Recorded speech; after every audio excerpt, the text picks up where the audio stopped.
Welcome to Rainier Avenue Radio World. We have a special show and a very special guest for you.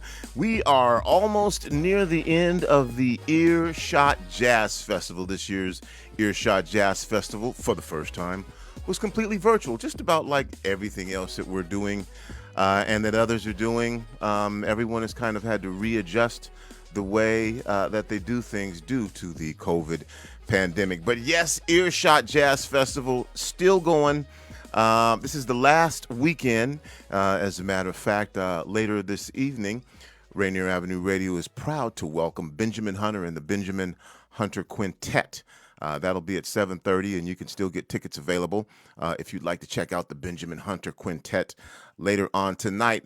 But now, not now, right now, I have a very special guest joining me on Rainier Avenue Radio, another South Seattle resident. Aham, how are you doing?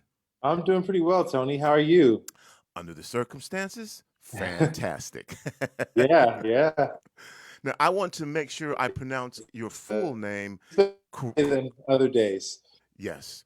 I want to make sure that I pronounce your full name correctly here. Would you give me the correct pronunciation for your first and last name? Because I don't want to screw it up. Ahamefule is the first name. Oluo is the last name. Okay. Ahamefule Oluo. And I was close, but now I'm right. Ahamefule Oluo. Oluo.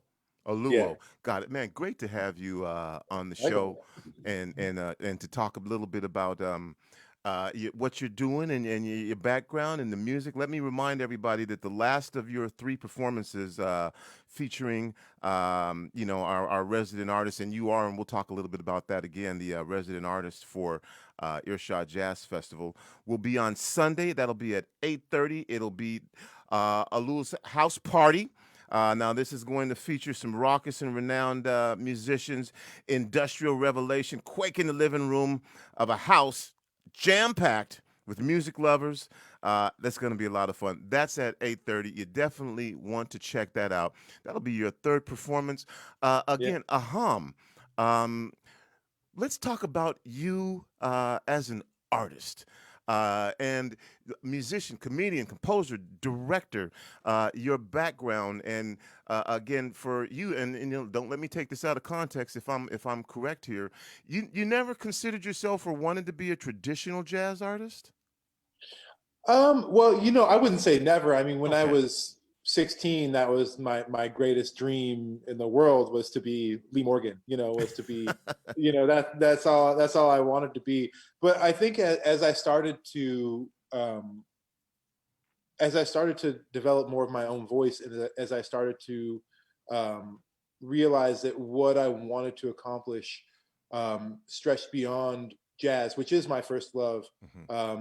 I realized that the mold that I created for myself was going to have to be different than that of a traditional jazz artist, because being a traditional jazz artist, like any master practitioner of any art, takes all of your time. If you want to be a great jazz musician, that's what you have to decide is going to be your calling in life.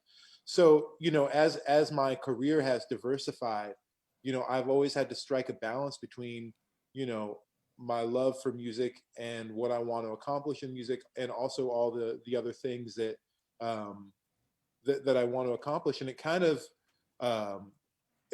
took a long time ago, took the path of a straight ahead jazz musician off the table for me.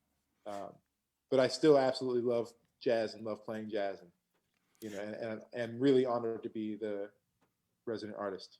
Well, let's talk about how that came to be with this year's Earshot Jazz Festival as the resident artist. Give us some background on that connection and how that happened. Well, I don't know exactly what went through, what was the thought process for Earshot. Basically, John, the director of Earshot, called me and said, "Do you want to be the resident artist for the festival?" There was no application process or anything like that. But my relationship with Earshot does go back a long way. I started volunteering for the festival when I was 17. Mhm. I grew up very poor, and when I was a kid, my whole mo in life, I loved music, and my whole thing as a kid was to try and find a way to see music for free. Mhm. That's all I cared. I was going to concerts every weekend as a kid because I was calling radio stations, getting free tickets. I was entering every contest. I was volunteering for things.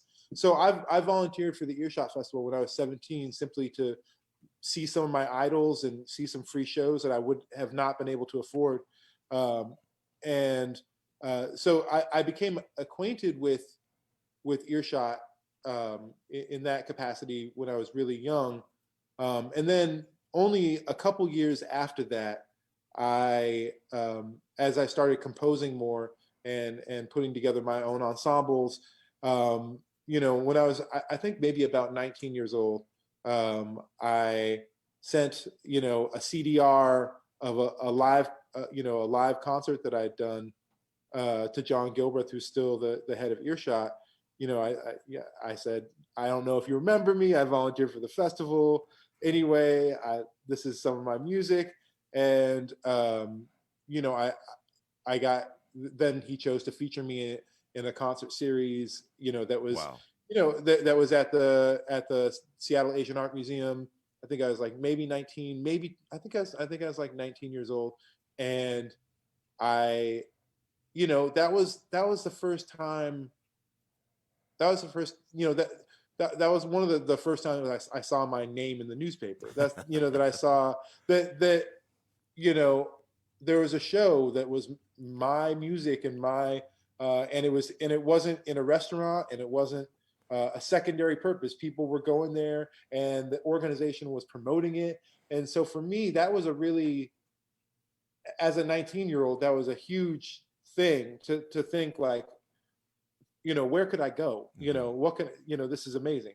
Um, And at that time, at 19, you send in a CDR, and we live in different times now. Some folks may not mhm. know what a CDR is, but Yeah, yeah. but you send in a CDR like sending in a tape or sending in something. It gets accepted. At that point, were you aware of how rare that opportunity was, or are you thinking, oh well, this is just what you do? You make some music and you send it in, and people ask you to play. No, it was, I was over the moon. When you're young, it's and those types of things happen for the first time, Hmm. and when you know that you don't dream of any, like, this is your dream. Um, I don't, I think that you spend the rest of your life um, wishing you could be that happy about something again. Like, you get older, and you get jaded by life, and you know amazing things have happened in my career, and I've been very fortunate. And but I don't know that anything, those first gigs, those first things that were ever written about me, where someone seemed to understand what I was trying to do, nothing ever gets more exciting than that. I thought it was the biggest thing that had ever happened to me. you know Again, my guest is Aham Oluo. I tore it up, didn't I? no, that was perfect. Oluo. Yeah. And our Earshot Jazz resident artist, again, Sunday at 8:30. The house party's taking place, Industrial Revelation. Gonna be a lot of fun. Aham, I wanna back up here a little bit. Have you always, you mentioned jazz is your first love. 16 started playing.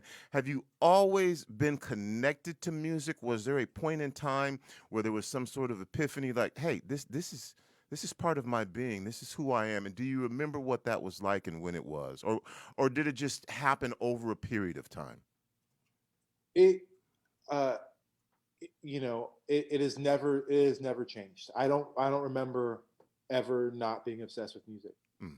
You know, there, it maybe it started when I was 3 and I don't remember, but I didn't have my mom. A thing that I think about, as a kid, that I used to bang on pots and pans. I used Hmm. to, anything to try and make music. And the thing that I think about a lot is my mom had been an opera singer and classical guitarist in college, but she had given it up by the time that I was born. Um, and in our house, the only instrument that we had was a broken classical guitar. It was a beautiful classical guitar, but it was broken. It didn't work. The bridge was completely had completely come off, so you couldn't play it at all. Um, and I think my children grew up with instruments, functioning instruments everywhere, and they just step over them. They're like, and I think there's something about growing up with the torment of one not working instrument when you're a kid that's interested in that thing. It just builds this like burning desire to to get I love instruments. I love experimenting with new instruments. I love just sound. I love if I hear a sound that I've never been able to create before, that's an exciting discovery for me. You know. Aham, I can relate as a former musician, and I wanted my daughter to play. I bought her a keyboard. I think when she was 6 months old, I didn't care if she sat on it, and just wasn't the thing. Yeah, yeah.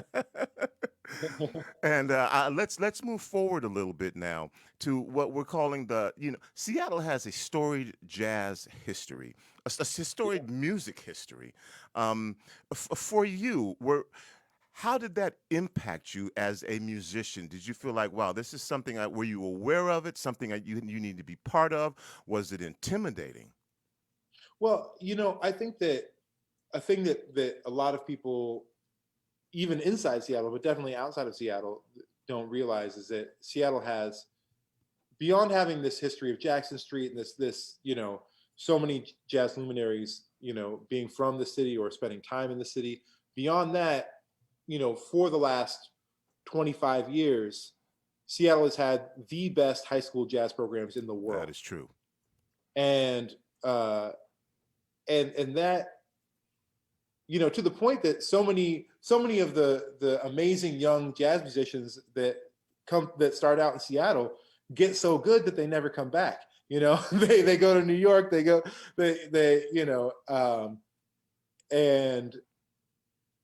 I went to college for 1 year. Um, I never took private lessons when I was younger, just because we didn't have the funds to pay for it. And I just wouldn't be where I am without an incredible local public school system that valued jazz education, and not only from the being in school, but the community that builds. And um, I went to Mount Lake Terrace High School, which is one of the great jazz schools. And you know I came up in competition with Garfield and Roosevelt, and knew all of those other kids, when we were kids that didn't go to my high school, because it was such a competitive realm that all the players knew each other. And you know the drummer that I play with the most, and who is on the house party in Industrial Revelation, Devon Lewis, we've been playing together since we were like 17 and 15 years old. And we came up through this incredible public school system. So it definitely impacted me in that way.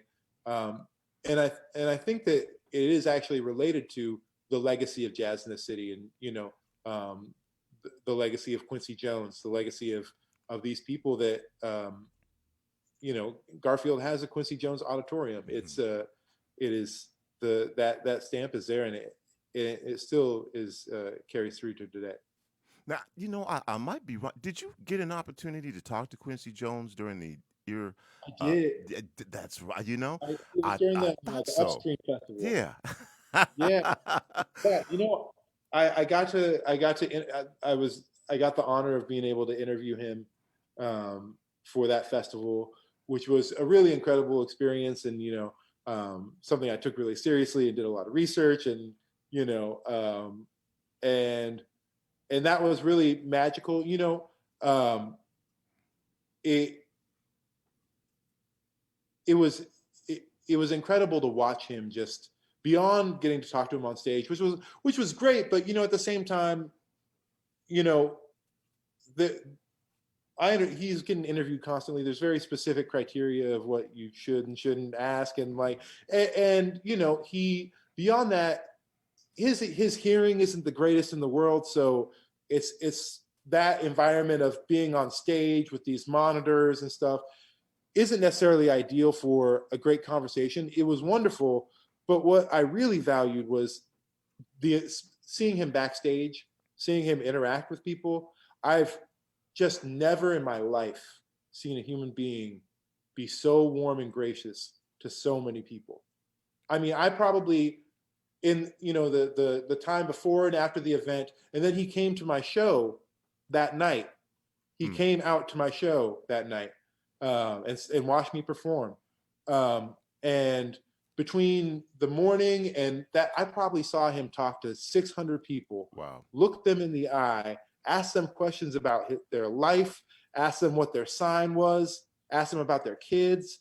I saw him when he was walking into the club where we were playing. Someone stopped him in the middle of the street and started talking to him, and he talked to him in the middle of the street.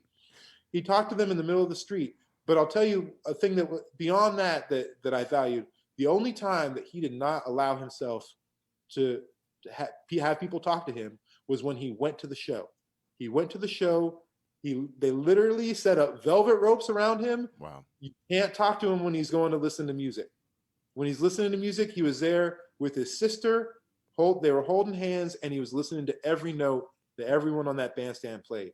Wow. And it was just it was great being able to interview him, but being able to just see how he operates in the world was also a really beautiful thing. My guest is Ahamefule Oluo, and the artist in residence for the 2020 Earshot Jazz Festival. You'll be having your third and final performance this Sunday. Did you know, by the way, that there is now a Quincy Jones Square in Bremerton? I know that's a sidetrack, but did you? I did not know that. Yes, 4 blocks in downtown Bremerton, and Oh, Quincy wow. signed off on it. Is now called officially Quincy Jones Square. There are in the process, and I'm actually on the board of redeveloping that area right now and turning it in. And there's also going to be a music discovery center. We're going to have to get you involved in That's wonderful. Yeah, that. definitely. And I want to get back to you, though. Let's talk about the creative process for you, which, again, for you is a big part of what you're doing. What is the creative process like for you as a musician, as an artist? Again, kind of a multi-artist. What is that creative process? How does it start? Where does it come from? Well, I mean, for me, and it's different for every people, and I value every method of creating things. My personal thing is I actually really um, I'm not a very like spiritual or woo woo person in that way, but I really just like to let things come to me and not force things. Let things come to me, and be prepared when they do. Um, so, I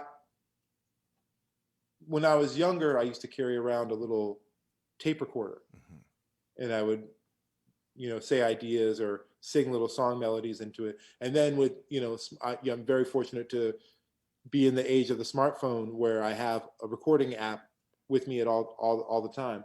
So I never, there's never a time where it's like, it's especially with music where it's like, okay, it's 4 p.m. I'm going to sit down and write something. Hmm. I'm never like that. If I'm going to play the piano, I want to just play the piano and, just, and then sometimes something will happen. If something happens, I'll record it, but a lot of times it's just walking down the street. I walk around a lot. You see me, we live very close to each other. So, I walk around a lot. Um, take my headphones off and just be in the space and kind of try to be an antenna. And that is really where the majority of things happen for me, is just trying to be in the world and be open and kind of uh, let my mind be free. Um, so, sometimes I have deadlines for projects, and sometimes I have like really specific things that I have to do. And I have to kind of force myself, but I do try to give myself a buffer by just preserving as many ideas as I can. So then when I'm creating things, I'm going to this, I just, if I have to write music for something, you know, instead of racking my brain to try and come up with a new thing, I go through my hundreds of recordings of things that came to me in a moment of inspiration. And usually that's where, and then I just feel, is that the right thing for this? So um, I try to keep it as unintentional as possible. Wow. Um, Thanks for sharing that with us. Now, on the other side of that, once you've created something, uh, when you're performing it, is it important to you, for the musicians that are performing with you, that your music is just the way that you wanted it, or do you allow for interpretation when your music is being played? How does that work? I mean, it really depends on what it is that we're making. I'm obsessed with process. I'm obsessed with different ways of working, different ways of achieving goals. And so, my two big works that I've done are two live shows that are comedy and music, where I tell jokes and I kind of work with this orchestra. And I've made two shows of this nature. And the first one, I wrote the music when I was in my early 20s. Um, Pretty much every note was written out.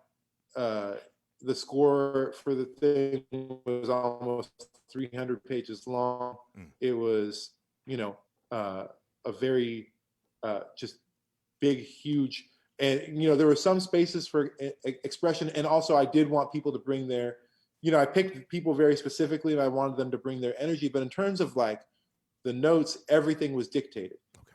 And then when I did my next show, I very deliberately wanted to work a different way. From one, I had a little bit more funding, which meant I could have more rehearsal, which meant I could have more time with the musicians.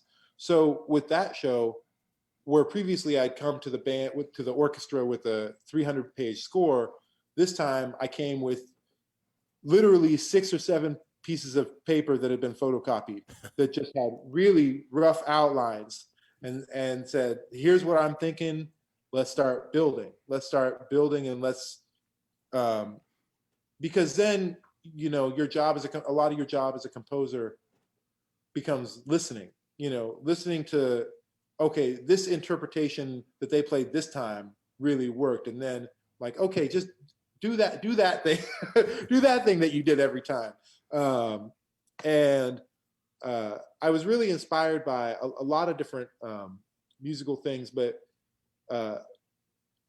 Ellington would compose like that a lot, I guess. Not necessarily where he would eventually write a score, but he would be just playing with the band, and he would be listening, and he would hear something that one of his musicians would play and say, okay, that line is part of something else, and that, and kind of really, he's someone that wrote for the person. He didn't, he didn't write for the instrument. He wrote for the human being that was playing it.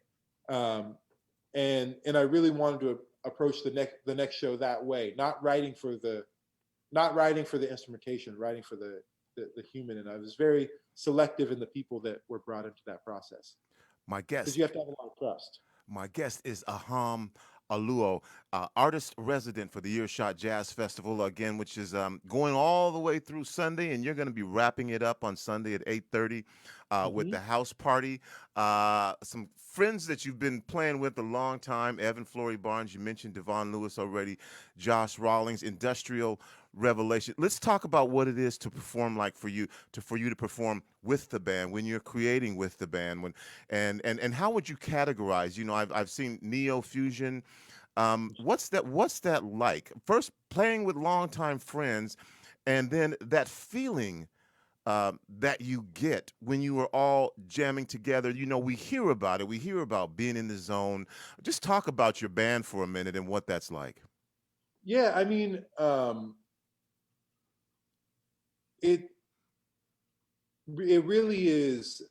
I think that so many people that are in music, they spend so much time working on their instrument, as they should, as it's very important. I try to practice every day.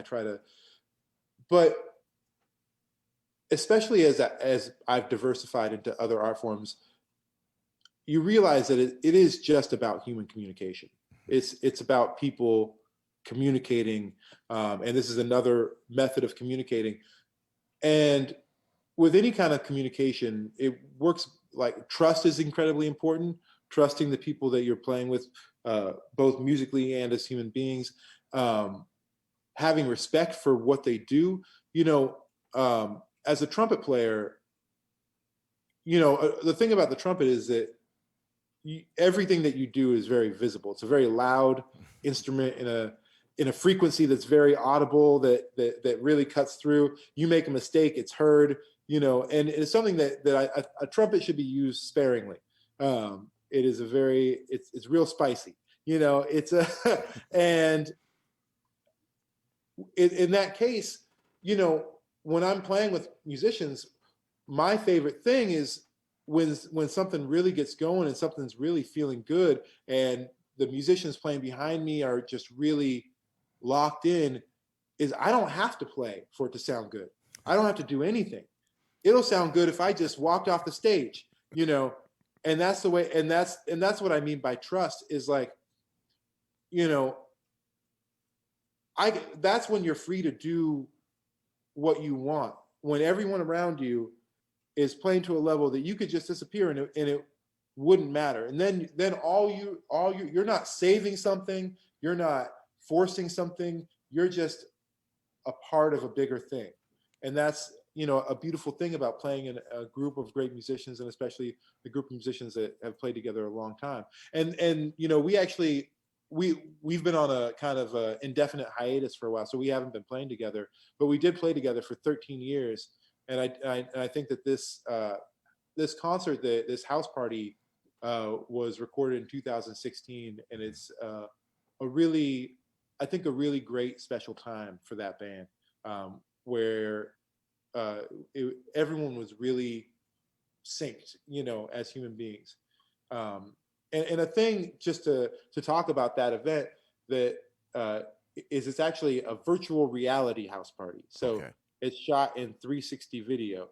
And that was kind of an experiment of mine, and I don't know if you know Charles Mudede, the writer and filmmaker. We directed that film together, and it was just an experiment in virtual reality filmmaking. So if you have like any kind of virtual reality headset, and they even have those cardboard ones that are really cheap, or you could just like look at it on your phone, and you can actually can move around the room. You can like turn around the room, and you're in a party with a bunch of other people, but you get to choose what you're looking at, and you get to choose what musician you're looking at. You get to stare at the piano player's hands the whole time if you choose to. And it's and I think it's a really special thing, especially for the place that band was in 2016, just playing really locked and really just and then to be able to really immerse yourself in it. Aham, we're almost out of time, man, and I was so looking forward to this, just to talk about you and your music, and share you as a South Seattle resident with our Yeah, community. And so we'll have to do this again sometime, man, and absolutely. talk more. But I want to give you the opportunity for final words here before we go. If there's anything that you just want to share about music, if there's anything you want to share about artists out there who are trying to figure their way out through this thing called the music industry, or just any words of wisdom that you have for our audience right now. I want to give you the floor for a second to say what you want to say. I mean, I guess the thing that I'd say about that is I recently was very fortunate to be able to do a live stream for the Earshot Festival from the Royal Room, Hmm.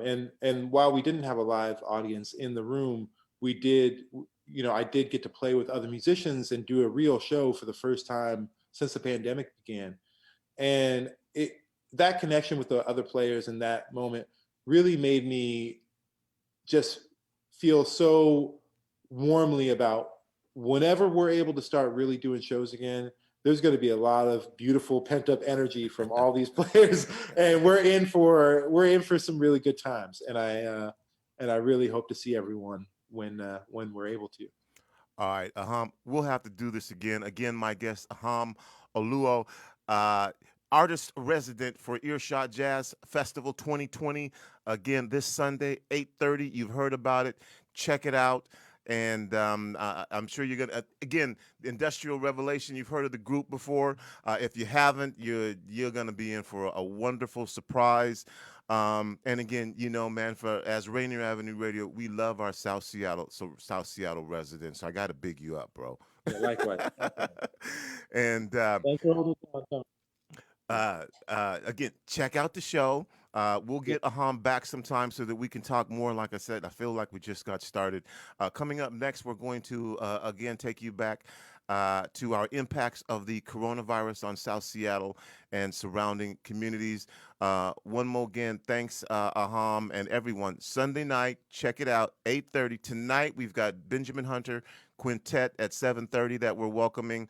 Earshot Jazz Festival 2020. Want to give a big shout out to Karen and John for pulling this off and making sure that we still had this opportunity to hear from our musicians during this time of the year. That's it. That's all the time that I have. That's going to do it for the kid. It's me, Tony B, saying remember, whether you believe you can or whether you believe you can't, you are probably right. I'm out. Peace.